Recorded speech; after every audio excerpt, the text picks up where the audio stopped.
देखिए, last class में बात चल रही थी अबाउट हम एक गर्लफ्रेंड बॉयफ्रेंड के विषय में बात चल रही थी जिसमें बेसिकली बताया गया था बॉनी एंड गैरी, ये दो लोग थे। और पहले स्कूल टाइम में देवर अथीस्ट, नास्तिक थे। लेकिन जब कॉलेज में कुछ कोर्स करने लगे तो जो बॉनी थी उसको स्पिरिचुअलिटी में थोड़ा विश्वास होने लगा कि हाँ, ये झूठ तो नहीं है बात, जो भी उसने सीखा वहां पर। फिर आगे जाकर और वे ड्रग्स के साथ एक्सपेरिमेंट कर रहे थे, क्योंकि जो गैरी था वो ऑलरेडी ये सारी चीजें कर रहा था। तो दोनों साथ में ले रहे थे ये। और स्पिरिचुअलिटी के विषय में भी ये लोग डीप में जानना चाह रहे थे। लेकिन बाद में फिर क्योंकि ये थोड़ा पवित्र जीवन जी रहे थे, वेजिटेरियन बन गए थे और पवित्र जीवन जी रहे थे, तो इनको अचानक से इनका जो भ्रम था वे दूर होने लगा कि जो ड्रग्स है वह इनकी उन्नति नहीं कर रहा है, इनके प्रोग्रेस में सहायता नहीं कर रहा, बल्कि इनका डिग्रेडेशन हो रहा है, पतन हो रहा है। तो बाद में इनके हृदय में बहुत तीव्र इच्छा थी कि इनको कोई गुरु महाराज मिले, कोई आध्यात्मिक गुरु मिले जो इनको मार्गदर्शन दे सके कि आध्यात्मिकता आध्यात्मिक जीवन क्या है और उसमें कैसे प्रगति की जानी चाहिए। ये बात बेसिकली चल रही थी।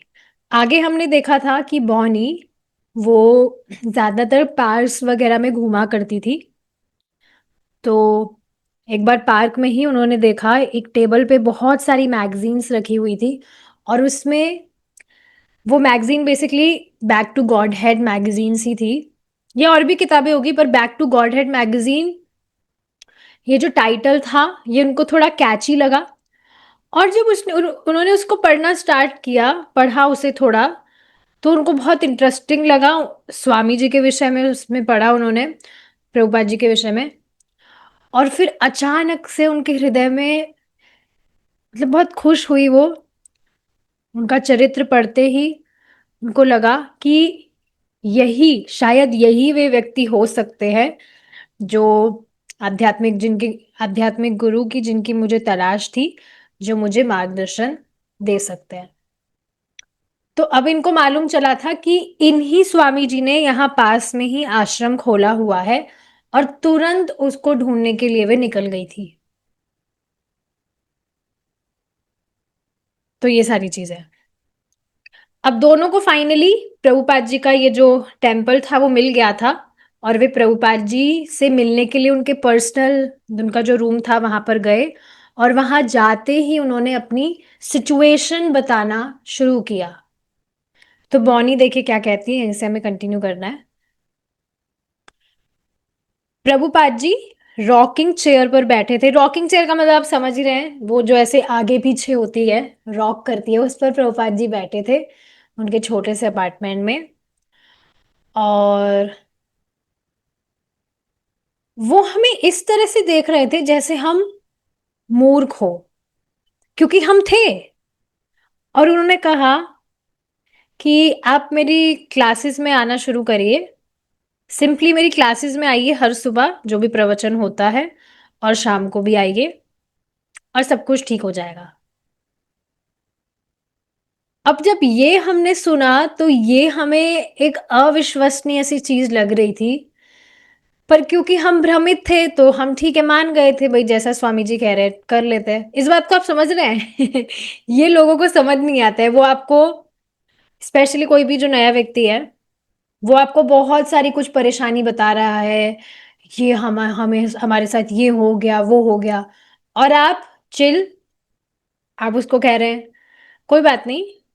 आप जो सुबह शाम क्लास होती है, हम प्रभु जी क्लास सुनते हैं, आप वहां पर आइए, सुबह जब में आइए। कितनी बजे उठ जाते हैं? अच्छा अच्छा, ठीक है, सुबह आप चैंटिंग करने आइए। तो ये थोड़ा लोगों को ही समझ ही नहीं आएगा क्या, मैं यहाँ इतना परेशान हूँ और ये कह रहा है माला जप करो, प्रवचन सुनो।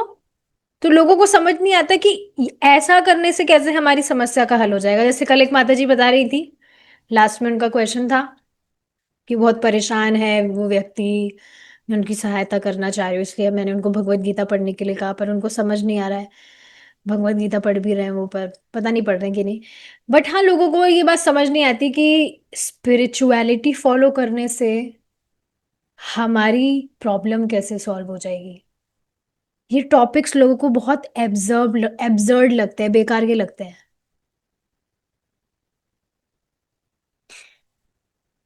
जैसे आज सुबह मैं इस पर विचार कर रही थी, मुझे थोड़ा क्रोध आ रहा था इस बात पर। मैं जब गोवर्धन गई थी अभी लास्ट टाइम फरवरी में, तो मैं थ्रू बस गई थी। एसी बस थी वो, बहुत बढ़िया बस थी वो। लेकिन अंदर मुझे बहुत सफोकेशन हो रहा था, तो मैं बाहर आकर बैठ गई थी, वहाँ जो ड्राइवर जहाँ पर चलाता है वहाँ बैठता है, तो वहीं पर मैं बैठी थी। मतलब उसके साथ नहीं, वहाँ पीछे मतलब एक सीट होती है उसके यहाँ, खिड़की के यहाँ पर, वहाँ मैं बैठी थी। तो वहाँ थोड़ा अच्छा लग रहा था।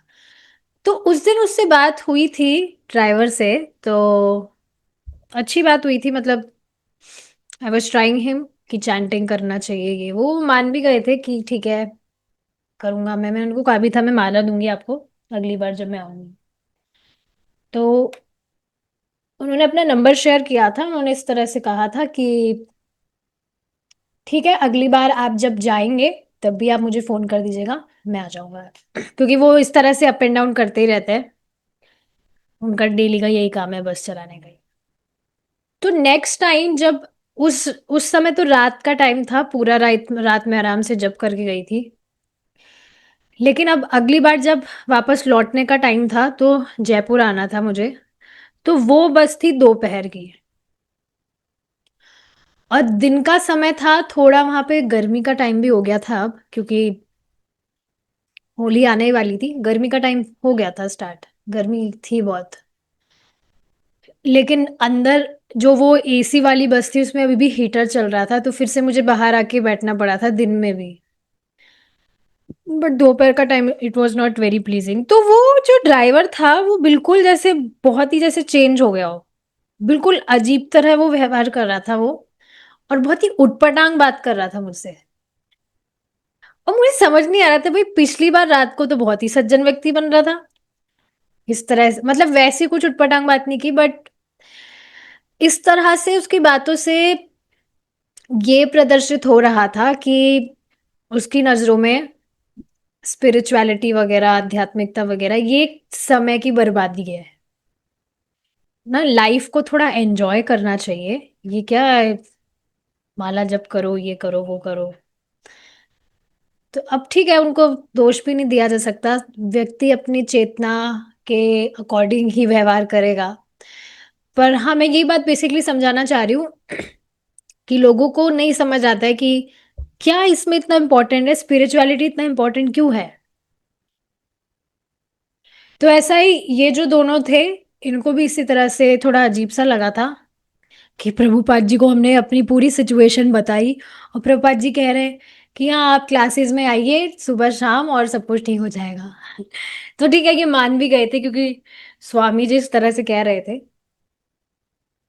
तो आगे बॉनी इस तरह से बता रही है कि मैंने उन्हें बताया था, प्रभुपाद जी को, स्वामी जी को, कि मैंने किस तरह से पूरा यूरोप ट्रैवल किया है। तो उन्होंने कहा ओ आपने बहुत ट्रैवल किया है। तो मैंने कहा हाँ मैंने बहुत ट्रैवल किया है, और मैंने बहुत सारी चीजें भी की है। बट किसी ने भी मुझे अभी तक कुछ भी संतुष्टि मुझे उससे प्राप्त नहीं हुई, मुझे कुछ सुख प्राप्त नहीं हुआ। और प्रभुपाद ये सुनकर खुश हुए। उन्होंने कहा हाँ यही तो दिक्कत है।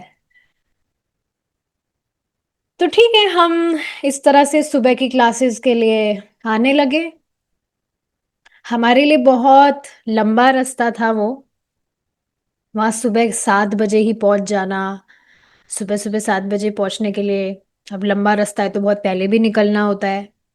लेकिन फिर भी हम हर सुबह इस तरह से आ रहे थे, कन्विक्शन के साथ में, कि भाई स्वामी जी ने इस तरह से कहा है तो ठीक है, हमको जाना है, हमको करना है। तो इस वजह से हम आ रहे थे डेली। फिर एक दिन उन्होंने हमसे पूछा आप लोग क्या करते हैं। तो हमने कहा कि हम इस तरह से कॉलेज में आर्ट स्टूडेंट्स रहे हैं। तो फिर उन्होंने हमें कृष्णा के पिक्चर्स पेंट करने के लिए कहा। और फिर कुछ समय के बाद में ही हमने उनसे दीक्षा के लिए पूछा, इस तरह से बॉनी बता रही है। अब जॉन और रॉगर भी, उनकी भी दीक्षा होने वाली थी। जॉन रॉगर आप जान ही रहे कौन है, हमने देखा था इनके लिए। जानकी की सिस्टर थी जॉन, और रॉगर उनके बॉयफ्रेंड। तो उनके विषय में भी हमने देखा था। तो उनकी भी दीक्षा हो गई थी अब बेसिकली, और उनको नाम मिले थे यमुना और गुरुदास।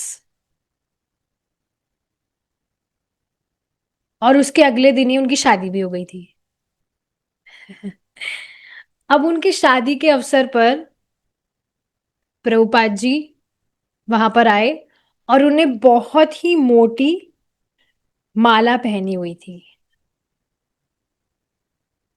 फूलों की। बहुत मोटी माला थी वो, उसमें फूलों की बहुत मोटी माला थी। तो वहां प्रभुपाद जी कुशन पर जाकर बैठे, वहां पर टेम्पल में। और उनके बहुत सारे जो भी फॉलोअर्स थे वो भी वहां पर उपस्थित थे। और वहां पर यज्ञ का जो पैराफेरेलिया होता है, आप जानते हैं शादी के समय या दीक्षा के समय भी जो वो यज्ञ वाला जो होता है, वो वहां पर इस तरह से अरेंज था।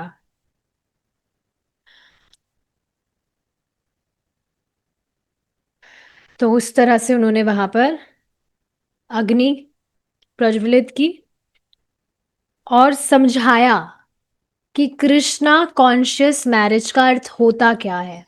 कैसे एक जो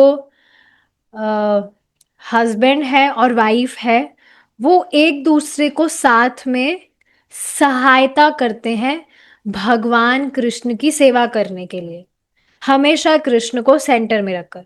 सो Krishna conscious marriage means Krishna should be in centre. तो प्रभुपाद ने बाद में ऐसे भी बताया कि यहाँ पर जो वेस्टर्न माता जी जो कपड़े पहनती है वो प्रभुपाद जी को पसंद नहीं है।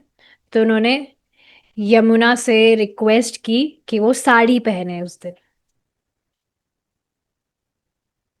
तो हाँ, तो हालांकि प्रभुपाद जी ने इस तरह से कहा था कि जो भी यज्ञ वगैरह होते हैं उसके लिए घी होना जरूरी है, लेकिन भक्तों ने सोचा कि घी तो बहुत कॉस्टली होगा। एक्चुअली नहीं, प्रभुपाद जी को ही पता था कि यहाँ पर घी तो बहुत कॉस्टली होगा, तो फिर उन्होंने घी की जगह मरगरीन यूज किया था। अब वो थोड़ा घी की तरह कुछ होता है। तो हाँ, इस तरह से। तो अब देखें वहां पर घी भी नहीं था उपस्थित, बट स्टिल इस तरह से प्रभुपाद कर रहे थे।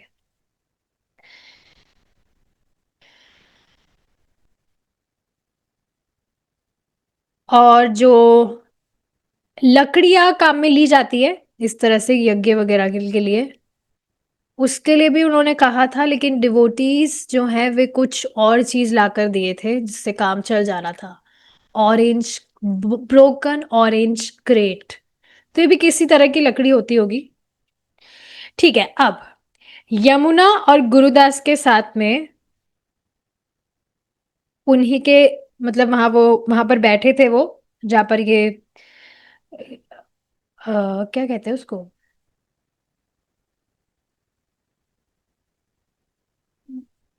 हवन कुंड कहते हैं, यस, हवन कुंड। तो उसके ऑपोजिट साइड वे बैठे हुए थे वहां पर, और धीरे धीरे उसमें जो भी अग्नि थी उसमें घी डाल रहे थे। और अंदर थोड़ा मतलब कैंडल भी उन्होंने लगाई थी ताकि थोड़ा अग्नि वहां पर प्रज्वलित होने लगे। अब इस तरह से अग्नि प्रज्वलित हुई और बहुत थोड़ा तेज हो गई थी वो अग्नि। अग्नि जो थी वो तेज हो गई थी और बाहर आने लगी। तो अब जल्दी से क्या किया उन्होंने, उसमें थोड़ा सा अ, उसको थोड़ा मॉइस्ट किया ताकि वो जो अग्नि है वो थोड़ी शमित हो।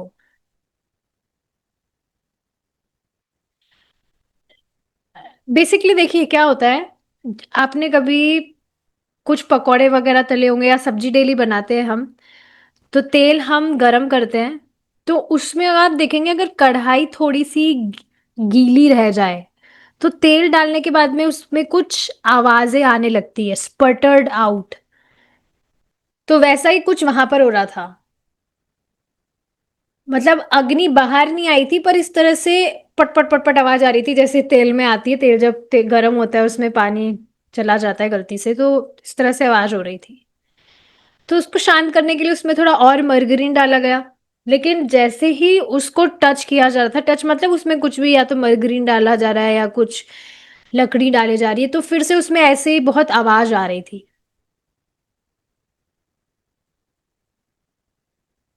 तो अब 5-6 बार इस तरह से प्रयास करने के बाद में प्रभुपाद जी ऊपर देखे और प्रभुपाद जी ने कहा कि ये जो शादी है, it will have a very slow start.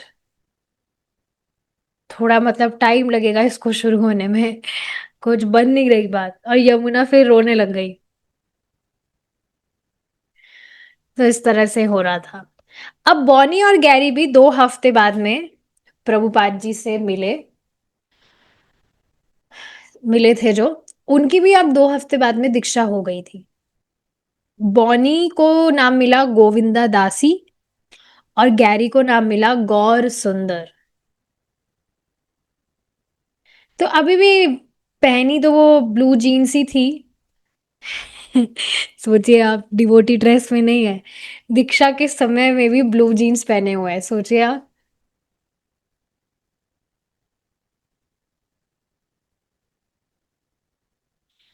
और उनको कुछ ऐसे प्रॉब्लम भी नहीं थी, ब्लू जीन्स में है, वो बैठी हैं, तो वो कुछ सोच भी नहीं थी कि क्या ये गलत है कि नहीं। वो बस आराम से बैठी थी दीक्षा वगैरह के लिए। तो उनको ये पता था कि अभी भी, देखिए ऐसा होता है, कोई जो व्यक्ति है वो नशा वगैरह करता हो, तो आप देखेंगे उसकी कॉन्शियसनेस, जैसे कोई भी व्यक्ति शाम के टाइम पर ड्रिंक करता है, तो आप देखेंगे उसकी जो चेतना है वो दिन के समय में भी थोड़ी ठीक नहीं होगी। मतलब मैं जो डेली ड्रंकर्ड होते हैं, जो नियमित रूप से इस तरह से नशा करते हैं, उनकी बात मैं कर रही हूँ। तो यहाँ बॉनी को भी ये बात मालूम थी कि अभी भी ड्रग्स की वजह से उनका जो कॉन्शियसनेस है, उनका जो माइंड है वो हेजी है। हेजी मतलब आप समझ रही हैं, जो जैसा नशेड़ी लोगों का होता है।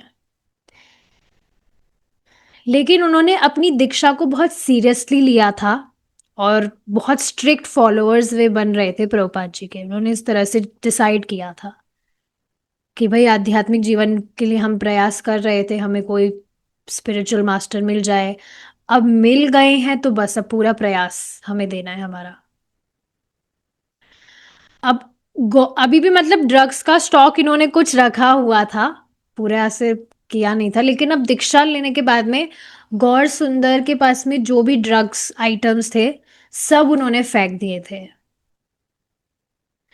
और दोनों ही सिर्फ वही भोजन पाने लगे जो भगवान को ऑफर होता था, मतलब भगवान को अर्पित करने के बाद में ही वे भोजन पाने लगे थे, सिर्फ वही, एकदम उन्होंने दृढ़ व्रत ले लिया था, भगवान के प्रसाद के अलावा कुछ नहीं।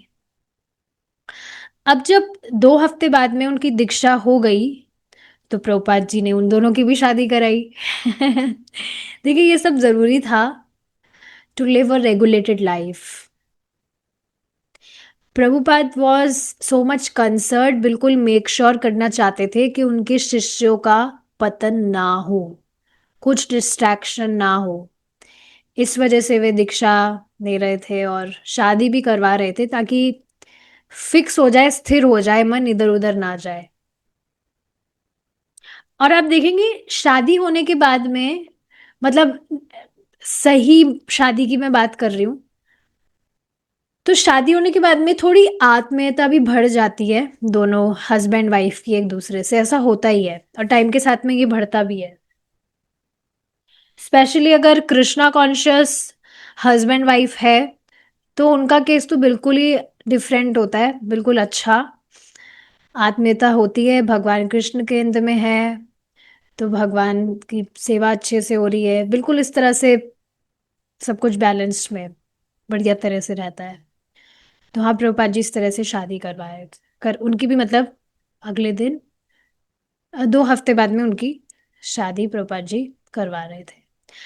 अब जब इनकी शादी होने को थी, शाम के समय का टाइम था, शाम का टाइम था,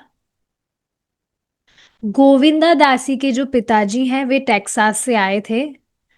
हालांकि उनको ये कृष्णा कॉन्शियसनेस पसंद नहीं था, क्योंकि ये बेसिकली अन अमेरिकन, मतलब अमेरिकी लोगों का तो अलग होता है, लेकिन कृष्णा कॉन्शियस इज डिफरेंट, ये कोई दूसरा दूसरा प्रजाति या ऐसा कुछ वो समझ रहे थे।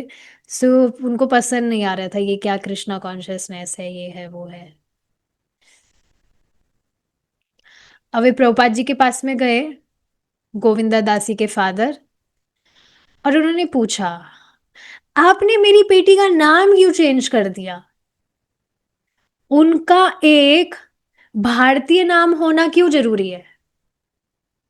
अब प्रभुपाद जी उनकी तरफ देखे और इस तरह से मतलब देख रहे थे थोड़ा कि ये कैसा क्वेश्चन है। तो प्रभुपाद जी देखे उन्हें, मिस्टर पटेल की तरफ देखे, जो इंडियन गेस्ट थे वहीं पर खड़े थे उनकी फैमिली के साथ में, मतलब उनके कुछ मित्र वगैरह होंगे। तो प्रभुपाद जी ने पूछा, आपको भारतीय लोग पसंद नहीं है क्या? अब जो भी प्रभुपाद जी को सुने सब हंसने लग गए, पर गोविंदा दासी के फादर थे जो, वो नहीं हंसे। उन्होंने रिप्लाई किया, हाँ ठीक है, भारतीय लोग भी ठीक है, कोई दिक्कत नहीं है, लेकिन बॉनी का अलग नाम होना क्यों जरूरी है? तो प्रभुपाद जी ने कहा, क्योंकि उसने खुद ने मुझे ऐसा करने को कहा। अगर आप उससे प्रेम करते हैं तो आपको भी जो उसको पसंद है वो आपको भी पसंद आना चाहिए। आपकी बेटी खुश है तो आपको क्या दिक्कत हो रही है? आप क्यों इस तरह से ऑब्जेक्शन कर रहे हैं? तो जो डिस्कशन था वो यहीं पर ही खत्म हो गया। इस तरह से प्रभुपाद जी ने उनको रिप्लाई किया। अब प्रभुपाद जी पता ही था उनको कि उनके फादर हैं, he is completely an American person. तो प्रभुपाद जी उनको कोई फिलोसफी वहां समझाने नहीं बैठे कि भाई देखिए ये भारतीय नाम नहीं है, गोविंदा दासी भगवान गोविंद का नाम है, गोविंद भगवान का ही नाम है। और इस तरह से दासी मीन्स हमारी जो स्वरूपगत स्थिति है वो ये है कि हम भगवान के नित्य दास है। तो ऐसा कुछ भी फिलॉसफी नहीं समझाने बैठे प्रभुपाद जी उनको तो यहाँ से देखिए हमें प्रभुपाद जी के आचरण से शिक्षा मिल रही है, सामने वाले की चेतना के अकॉर्डिंग ही हमें उसे रिप्लाई करना चाहिए, उसके साथ में व्यवहार करना चाहिए। जो बातें उसको समझ ही नहीं आएगी, उसके ऊपर से ही चली जाएगी, उसको वो सारी बातें बोलकर टाइम खराब नहीं करना चाहिए। मजाक में ही अगर वो कुछ ऑब्जेक्शन भी कर रहे हैं तो मजाक में भी कुछ भी बात कहकर बात को टाल देना चाहिए, खत्म कर देना चाहिए। तो ये जो डिस्कशन था यहीं पर ही खत्म हो गया। और गोविंदा दासी के जो फादर थे वो अभी भी, एक बार इस वर्ड को कंफर्म कर लेते हैं कि भाई अभी भी दुखी हैं या क्या है।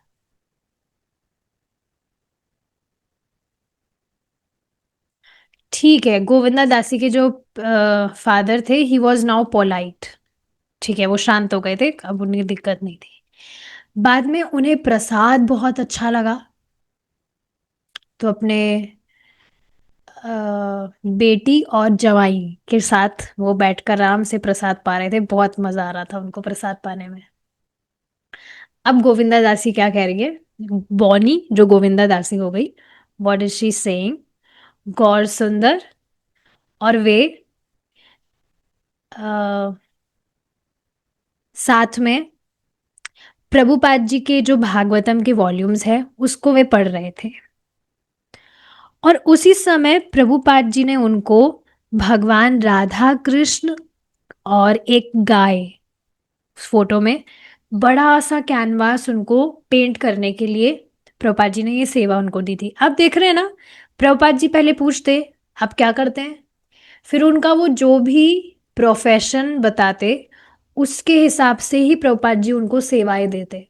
अब इन्होंने बताया था कि हम आर्ट स्टूडेंट्स रहे हैं हमारे कॉलेज में, हालांकि कुछ जॉब वगैरह ये लोग नहीं कर रहे थे अभी, देवर सिंपली स्टूडेंट्स। तो प्रभुपाद जी ने उनको पेंटिंग की सेवा दी। तो भगवान राधा कृष्ण और उसमें गाय भी, इस तरह से बड़ा सा कैनवास बनाने की उनको सेवा दी थी। तो हर दिन, पूरा दिन वो इस तरह से पेंटिंग में लगे रहते। और देखिए, इस बात को समझिए, प्रभु जी बता रहे थे अभी कुछ दिन पहले, शायद भगवत गीता क्लास थी सुबह उसमें, कि भगवत गीता, एक्चुअली मैं थोड़ा कंफ्यूज हो जाती हूँ कि सुबह शाम प्रभु जी को सुनते रहते हैं तो कौन सी क्लास में क्या बोले, थोड़ा कंफ्यूजन हो जाता है। पर हाँ, प्रभु जी से अभी सुना था मैंने कि पहले मंदिर जब शुरू में ज्वाइन किया था, तो प्रभु प्रभु जी को बाइक चलाना थोड़ा ठीक लगता था, तो उनको ये मार्केटिंग वाली ही सेवा दी थी कि यहाँ से मार्केट से ये लाओ, वो लाओ, ये लाओ, वो लाओ। तो प्रभु जी बता रहे थे कि पहले बहुत पैशनेट मोड में सारी सेवाएं कर रहे थे, उनको अच्छा लग रहा था, लेकिन धीरे धीरे करते करते अब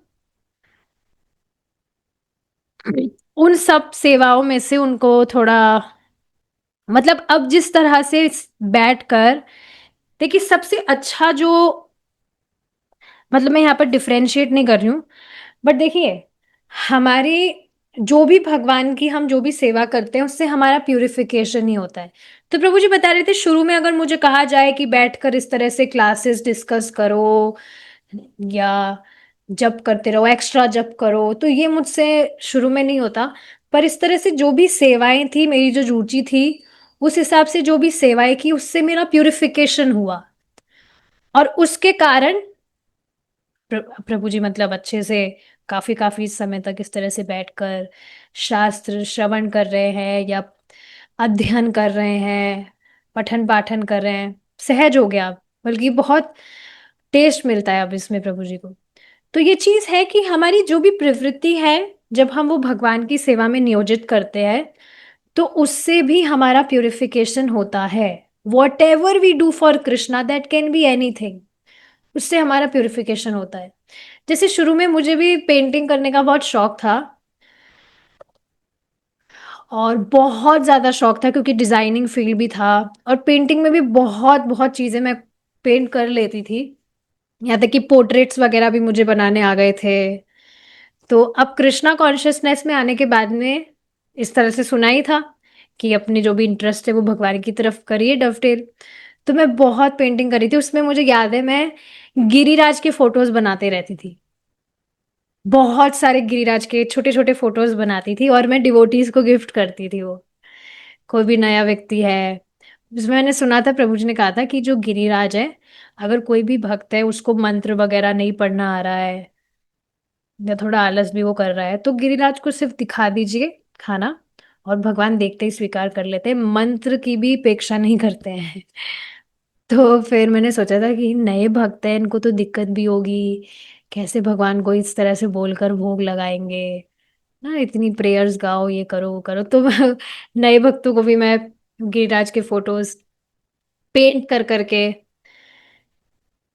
पहले तो मैंने खुद के लिए बनाया था, फिर मैंने वो किचन में रख दिया, लगा दिया था, अभी भी वो लग रहा है बिल्कुल ऐसे, गिरिराज वहां पर है विराजमान, ही स्माइलिंग ऑलवेज। तो फिर बाद में आइडिया आया कि और भी मुझे बनाने चाहिए, भक्तों को भी गिफ्ट करने चाहिए। लेकिन अब उसमें, अब मुझे मतलब इस तरह से दिखता है कि परिश्रम तो बहुत था उस समय, अब लेकिन मुझसे वो नहीं होगा, क्योंकि उसमें थोड़ा, मतलब थोड़ा लगता है हार्डवर्क है वो, अब वो मुझसे नहीं होगा। मैंने सोचा भी था बाद में कि अच्छी बात है, भगवान के लिए पेंट करना चाहिए, लेकिन अब नहीं हो पाता है। तो बहुत सारी पेंटिंग्स मेरे पास में रखी थी, वो मैंने कर दी गिफ्ट, अभी भी शायद कुछ पड़ी होगी। तो हाँ, इस तरह से हमारी जो भी प्रवृत्ति है वो हमें भगवान में लगानी चाहिए। मुझे स्टिचिंग का भी बहुत शौक था, स्टिचिंग तो मैं अभी भी कर लेती हूँ। तो बीड बैग्स में बना बना के भक्तों को देती थी, बहुत बीड बैग्स बनाए, और बीड बैग्स पे भी पेंटिंग करना, ये करना वो करना, बहुत शौक था इस सब का। तो क्रिएटिविटी, मतलब क्रिएटिव फील्ड में बहुत इस तरह से मेरा था ही। तो बाद में कृष्णा के लिए भी मतलब इस तरह से डफटेल भी मैं कर पाई। So this was interesting. मैं फोटो भेजूंगी आपको अगर किसी को इंटरेस्ट हो देखने में। मेरे पास में फोटोज हैं अगर आप देखना चाहें तो, मैंने जो भी बनाया था। ओके। तो हाँ, इस तरह से प्रभुपाद जी ने इनको सेवा दी, बड़ा सा कैनवास बनाने के लिए भगवान राधा कृष्ण के लिए। तो पूरे पूरे दिन वे इस तरह से पेंटिंग करते और गौर सुंदर जोर जोर से श्रीमद् भागवतम पढ़ते। जोर से मतलब इस तरह से रीड आउट लाउड, एक वॉल्यूम के बाद में दूसरा वॉल्यूम। और इस तरह से वे डेली कंटिन्यूअसली 2 महीने तक उन्होंने इसी तरह से किया। अब इस समय जो प्रभुपाद जी थे, उन्होंने उनको एक और सेवा दी थी कि प्रभुपाद जी खड़े हैं, प्रभुपाद जी का पोर्ट्रेट बनाया जाए, मतलब प्रभुपाद जी की ही पेंटिंग बनाया जाए। प्रभुपाद जी इस तरह से खड़े हैं और उनके बैकग्राउंड में चैतन्य महाप्रभु का फोटो है जिसमें महाप्रभु नृत्य कर रहे हैं। तो प्रभुपाद जी इस तरह से खड़े हैं, तो उनका फोटो पेंट किया जाए। ये सेवा प्रभुपाद जी ने उनको ये सेवा भी दी। प्रभुपाद जी ऐसा क्यों चाहते थे? वे ऐसा चाहते थे कि चैतन्य महाप्रभु इस तरह से पीछे बैकग्राउंड में हो कि उनके जो चरण हैं महाप्रभु के, वो प्रभुपाद जी के सर को टच कर रहे हो। तो ये गोविंदा दास इस तरह से बता रही थी कि मैंने ट्राई किया था, लेकिन वो बहुत खराब पेंटिंग बनी थी। और उसके बाद में भी प्रभुपाद जी बहुत प्रसन्न थे। So Prabhupada is so kind. Prabhupada जैसे काइंड तो सच में कोई नहीं हो सकते। लाइक बिल्कुल, क्या कहते हैं उसको, हद पार कर देना। सो काइंड, सो मर्सीफुल। देखिए, इस बात को समझिए। भगवत गीता की क्लास जो शाम को मैं लेती हूँ, उसमें वो माता जी बता रही थी, मैं उनका नाम बता देती हूँ, क्रिस्टीन। उनका नाम क्रिस्टीन है। तो वो बता रही थी कि मैंने पहले एक बुक पढ़ी थी, कैथेड्रल्स, यही जो हमने वर्ड पढ़ा था कल, क्रिश्चियनिटी। क्रिश्चियनिटी से मतलब है वो कुछ उससे रिलेटेड है। तो उसमें उन्होंने पढ़ा था कि भगवान एक ऐसे व्यक्ति है जो बहुत ही ज्यादा गुस्से वाले हैं और बहुत ही ज्यादा ईर्ष्यालु है। बिल्कुल ऑपोजिट बात, ऐसे उन्होंने पढ़ा था। तो मैंने उनको बताया, अरे भाई ये तो बिल्कुल ऑपोजिट बात है। आप खुद बताइए, आप किसी ऐसे व्यक्ति की शरण में क्यों जाना चाहेंगे जो बहुत गुस्से वाला है, बहुत ईर्ष्यालु है? पहली बात तो भगवान ऐसे है नहीं। तो मैंने उनको एग्जाम्पल समझाया, क्या तो आप हो कभी। ही कैसे सकते हैं? मतलब ईर्ष्यालु और गुस्से वाले हम जैसे हो ही कैसे सकते हैं ये सब? हाँ, एक बार मैं भी पूरी कर मेरे लूँ के बात। साथ। मैं एक बार पूरी कर लूँ बात। तो उसमें उन्होंने, मतलब मैंने उनको एग्जाम्पल दिया कि क्या आप कभी ऐसे हस्बैंड से शादी करना चाहेंगी, किसी ऐसे व्यक्ति से शादी करना चाहेंगी, अपने हस्बैंड के रूप में उसको स्वीकार करना चाहेगी जो बहुत गुस्सा करता हो या उसको बहुत आपसे ईर्ष्या हो? बोली, कभी नहीं। तो हाँ, इस बात को समझना चाहिए कि भगवान, आप सोचिए, जो इतने समर्थ है, पूरे ही समर्थ है भगवान, तो ही इज ऑल पोटेंट, सर्वशक्तिमान है भगवान। और अगर सच में भगवान ऐसे होते, बहुत गुस्सा करने वाले, ईर्ष्यालु, तो हमारा तो यहाँ पे कुछ एग्जिस्टेंस ही नहीं होता, कब के खत्म हो जाते, खत्म हो जाते अपन। क्योंकि आप सोचिए, किसी ऐसे व्यक्ति के पास शक्ति हो, पूरी तरह से उसके पास में शक्ति हो, तो वो उसका दुरुपयोग नहीं करेगा। और आप देखते ही है, दानव दैत्यों के पास में थोड़ी बहुत शक्ति कुछ आ जाती है, उसका मिसयूज करते ही हैं वे। लेकिन अगर भगवान के साथ में ये केस होता, जो भगवान है, सुप्रीम पर्सनालिटी, तो उनके पास तो पूरी ताकत है। और वे अगर इस तरह से ईर्ष्यालु होंगे, गुस्से वाले होंगे, तो उनके पास तो पूरी पावर है, कोई नहीं रोक सकता, सब कुछ ध्वस्त नहीं कर देंगे वे? तो ये बात ठीक नहीं है। कि जो भगवान है वो ऐसे हैं वैसे है, बल्कि इसका बिल्कुल ऑपोजिट है। Krishna is so kind, he is so merciful. कृपा सिंधु है भगवान, पढ़ते हैं हम उनकी प्रेयर में, हे कृष्णा करुणा सिंधु, करुणा सिंधु, करुणा के सागर है भगवान। उनके जैसा कृपालु तो कोई हो ही नहीं सकता है। जो भक्त कोई भी व्यक्ति को छोटा सा भी उनके लिए कर दे तो उसको कितना ज्यादा मानते हैं भगवान। और भगवान अपने गुण अपने भक्तों में भी देने लगते हैं। और ये बात प्रभुपाद जी से भी एक बार किन्हीं भक्त ने पूछी थी इस तरह से। प्रभुपाद जी ने एक बार किसी को डांट दिया था और ऐसे कहा, आई विल रिजेक्ट यू, तो कभी भी मत आना इस तरह से, मतलब वो पता नहीं कुछ गलती कर रहा था वो, इस वजह से प्रभुपाद जी ने कह दिया। तो बाद में प्रभुपाद जी से पूछा, प्रभुपाद जी अब स्वामी जी क्या आप सच में उनको रिजेक्ट कर देंगे? तो प्रभुपाद जी ने कहा नहीं, मैं नहीं कर सकता रिजेक्ट। तो फिर उन्होंने पूछा, कहाँ से आ रही है इतनी कृपा, आप कितने मर्सीफुल है? तो उन्होंने यही कहा, इट्स कमिंग फ्रॉम नित्यानंद प्रभु। तो इस बात को आप समझ रहे हैं ना, भगवान बहुत कृपालु है और वे अपनी ये जो गुण है अपने भक्तों को भी देने लगते हैं। आप ये देख ही रहे हैं प्रभुपाद जी कितने ज्यादा कृपालु है, वेरी काइंड। सच में भगवान का जो पार्षद है वही इस तरह का प्रचार कर सकता है। और ये सब कुछ भगवान से ही आ रहा है। तो इस तरह से देखिए हमें अंदाजा लगा लेना चाहिए कि भगवान के भक्त इतने स्वीट हैं ना, दे आर सो नाइस। भक्त सच में बहुत अच्छे होते हैं, उनका बस उनका ही संगत करने का मन करता है। तो जब भगवान के भक्त ऐसे हैं तो भगवान कितने स्वीट होंगे, यही से अंदाजा लगा लेना चाहिए। So like that. Yes Kanupriya माता जी, आप कुछ कह रहे थे? नहीं माता जी, वही बोल रही थी कि भगवान ऐसे कैसे हो सकते हैं, जो कमी हम में है वो कमी भगवान में कैसे हो सकते हैं?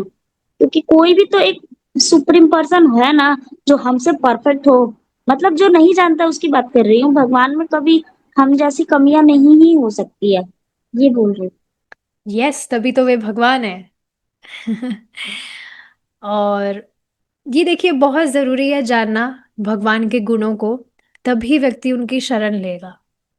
नहीं तो परेशान तो वो यहाँ पर भी है ही, ये सारे ताप तो यहाँ मिल ही रहे, तो फिर भगवान में क्या विशेष है? तो ये बात पता होनी चाहिए व्यक्ति को कि भगवान किस तरह से विशेष है। तो फिर भी उनसे उन्होंने पेंटिंग करने का ट्राई किया था, उनसे ठीक नहीं बनी थी, थोड़ी खराब पेंटिंग बनी, पर फिर भी प्रभुपाद जी खुश थे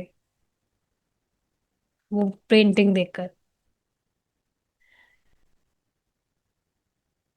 तो अब प्रभुपाद जी के कुछ जो फॉलोअर्स थे हु वर थॉटफुल, थोड़ा मतलब ज्यादा अवेयरनेस थी जिनकी, जो सोच विचार करते थे, उन्हें ऐसा लगा कि कुछ जो लोग हैं जो दीक्षा प्राप्त करना चाहते हैं वे प्रभुपाद जी को, ठीक है प्रभुपाद जी से दीक्षा तो लेना चाहते हैं, लेकिन प्रभुपाद जी के जो भी रूल्स हैं नियम वगैरह जो भी बताते हैं उसका पूरे जीवन कमिटमेंट नहीं लेना चाह रहे हैं। तो इस तरह से वे कहते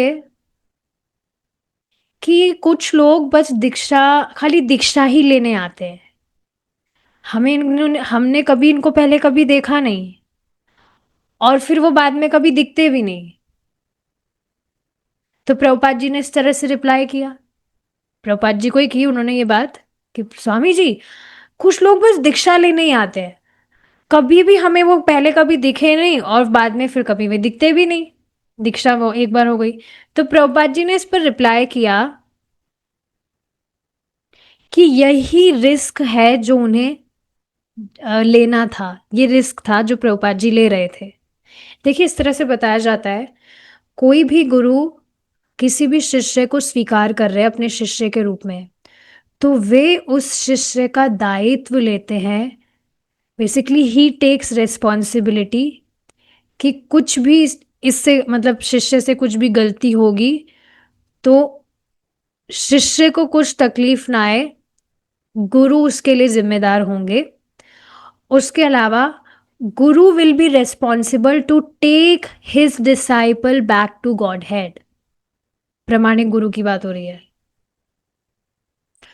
तो ये बहुत एक रिस्क था जो प्रभुपाद जी ले रहे थे। इस वजह से आप देखेंगे अभी स्पेशली इस्कॉन में तो थोड़ा स्ट्रिक्ट हो गया है रूल। पहले भी इतनी आसानी से तो नहीं मिल रही थी, पर स्पेशली अब इस वजह से देखिए हो गया है स्ट्रिक्ट, क्योंकि लोग ठप्पा लगाने के लिए इनिशिएशन लेना चाहते हैं। और लिटरली ये ऐसे कोई निंदा वाली बात नहीं है, ऐसा सच में देखा जाता है। सही जो स्टैंडर्ड है दीक्षा लेने का, वो पहला तो ये है, परम पूज्य राधा गोविंद महाराज की बुक है, उसमें महाराज ने बता रखा है कि जब व्यक्ति को दिखे ये जगत दुख का घर है, तब वह दीक्षा लेने के योग्य है। एक तो ये बात। उसके अलावा देखिए, जिनको भी हम हमारे गुरु के रूप में स्वीकार कर रहे हैं, उनसे हमारी आत्मीयता होनी बहुत जरूरी है। तभी हम उनके निर्देशों का पालन करेंगे। उनकी जो भी कथा वगैरह है उसको हम सुनने में रुचि रखेंगे। Is it not? एक बार मतलब एक बताया जा रहा था, अभी मैं यहाँ रिट्रीट में गई थी तो एक माता जी थी, वो परम पूज्य सच्चिदानंद स्वामी महाराज से दीक्षा लेना चाह रही थी। लेकिन महाराज तो बहुत ज्यादा पर्टिकुलर है इस विषय में। आज तक का रिकॉर्ड है, महाराज किसी भी व्यक्ति को 10 साल से पहले तो दीक्षा दिए ही नहीं है। पहले अच्छे से वो मेक श्योर कर ले उनको महाराज से दीक्षा लेनी है, और वे दिखे महाराज को। Means he so personal. जो व्यक्ति है वो सच में दिखना चाहिए कि कथा सुन रहा है, साधना कर रहा है, कुछ सेवा कर रहा है। ऐसे क्या कहते हैं उसको, जैसे होता है ना बीच में कोई मीडियम बन के दीक्षा दिलवा देते हैं। महाराज के साथ में वो केस नहीं है, और कोई देता भी नहीं है। महाराज के जो डिसाइपल्स है वो थोड़े इस मामले में स्ट्रिक्ट है, कोई इस तरह से इंटरफेयर करते भी नहीं है इस बारे में। तो एक माता जी लेना चाह रही थी, अब पता लगा भाई इन महाराज से तो लेना बहुत कठिन है, तो फिर उन्होंने कहीं और दीक्षा ले ली। तो ऐसा तो नहीं होता है, ऐसा नहीं होना चाहिए, ऐसा नहीं होना चाहिए। ठीक है, इस्कॉन में भी सभी जो गुरु महाराज हैं अंततोगत्वा बताते बताते सब एक ही बात है, कोई अलग बात नहीं बता रहे हैं। बट स्टिल उनसे ही हमें दीक्षा लेनी चाहिए जिनसे हम कथा सुनते हैं। इसलिए पहले चेक कर लेना चाहिए। दीक्षा लेने से पहले आप आराम से टाइम लीजिए, सबकी आप कथा सुनिए, फिर अपने आप ही विशेष रूप से आपको किन्हीं की कथा सुनने में बहुत इंटरेस्ट आएगा। सब मतलब सबका एक है, लेकिन फिर भी होता है ये, एक अलग खिंचाव होगा कि उन महाराज का सुनना आपको बहुत अच्छा लग रहा है। ये एक अलग ही खिंचाव होगा, और वहां से फिर आपको समझ आएगा। तो ट्राई करना चाहिए इसमें। तो प्रभुपाद जी यही कह रहे थे, that was the risk he had to take.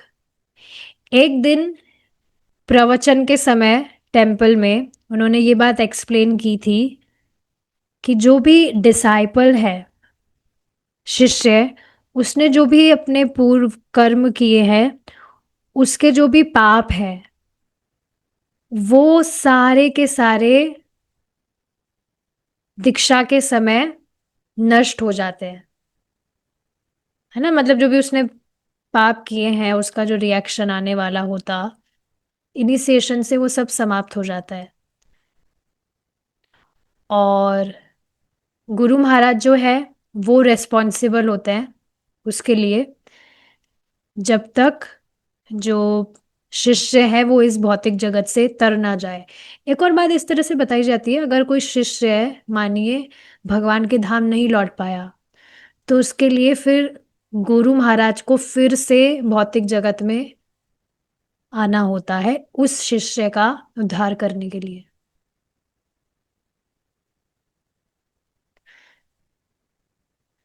तो ये बात है।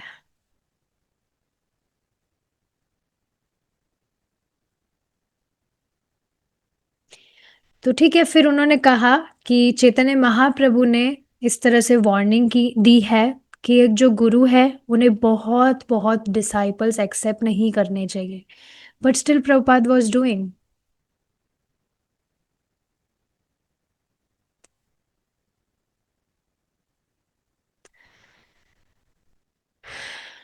मतलब आक्षेप के लिए मैं ये बात नहीं कह रही हूँ, it shows his mercy. And of course वे तो साक्षात भगवान के पार्षद ही है, तो भगवान से उन्होंने परमिशन ली होगी तभी ऐसा कर रहे थे। कभी भी जो गुरु हैं, आचार्य हैं, वे भगवान की बात की अवहेलना थोड़े करेंगे।